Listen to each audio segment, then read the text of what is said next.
By the time Lena turned the corner of Ashford Street, the rain had softened into a quiet drizzle. The city felt different at night, quieter, but never truly asleep. Streetlights reflected off the wet pavement, casting long golden streaks across the road.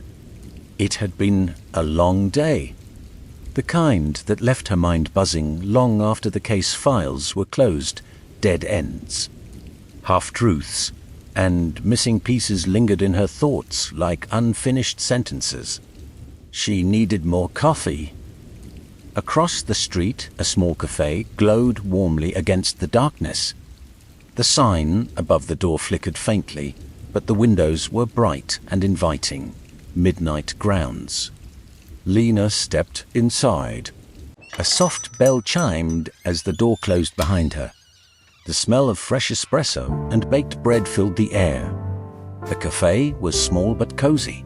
It had wooden tables, dim amber lights, and the quiet hum of a jazz record playing somewhere behind the counter. Only a few people remained this late.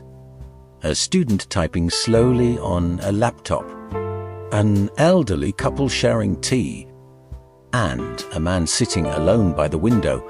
He was reading. Dark hair fell slightly across his forehead as he leaned back in his chair, one hand resting against the open book. The streetlight outside framed him in pale silver light. Something about him made Lena pause. Not danger, not quite curiosity either. Just a strange sense that she had seen him before, but she was certain she hadn't. Lena ordered a black coffee and turned to find a seat. She saw an empty table going toward the window, near him. She hesitated for half a second, then walked over and set her cup down across from him. The man looked up. Their eyes met. His gaze was steady, thoughtful, not surprised to see her. Long day? He asked. His voice was warm, calm, the kind of voice that made strangers sound familiar. Lena leaned back slightly in her chair. Detective work never sleeps, she replied.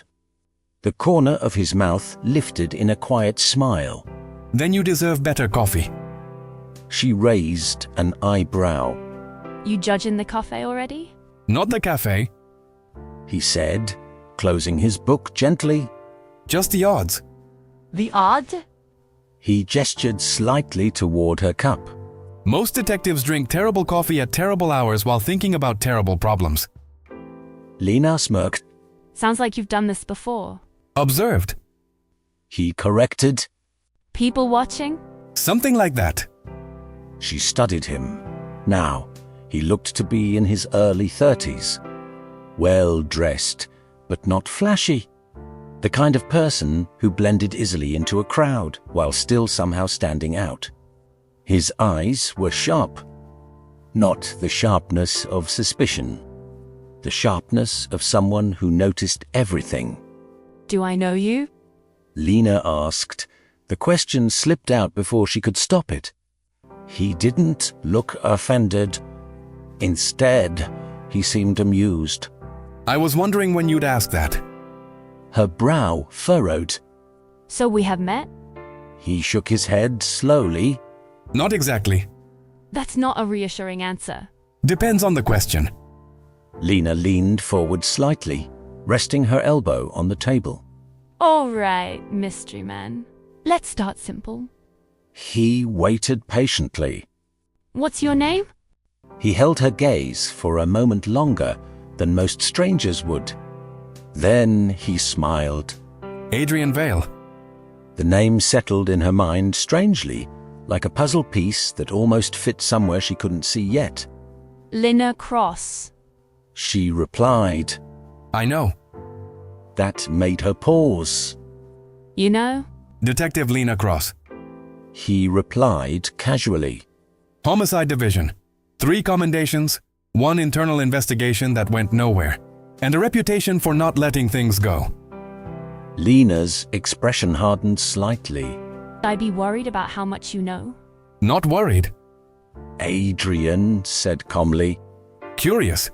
And why is that? He leaned back in his chair, folding his hands together. Because you're currently working a case involving a man who disappeared 3 nights ago. Lena's heart skipped a beat. She hadn't told anyone that information. The case hadn't even been public yet. Her voice lowered. How do you know that? Adrian didn't answer immediately. Instead, he glanced toward the rain-streaked window beside them. Because He stated softly, the man you're looking for wasn't supposed to disappear. And you know that. How? Adrian turned back to her. The calm in his expression hadn't changed, but now there was something else behind it. Something serious, something careful. Because someone is making sure certain people vanish. A slow silence settled between them. The jazz music was crackling faintly in the background. Outside, a car passed through the rain. Lena studied him closely. Every instinct she had as a detective was awake now. He wasn't lying.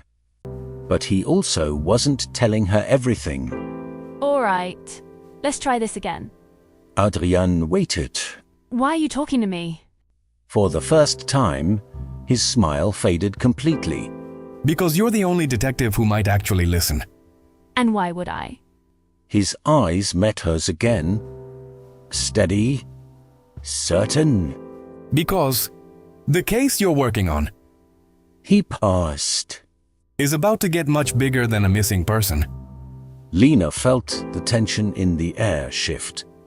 This wasn't just small talk anymore. This was something else, something important, something dangerous. She picked up her coffee slowly and took a sip. All right, Adrian Vale. You have my attention. Outside the café window, the rain continued to fall. And somewhere in the city, something had already begun moving.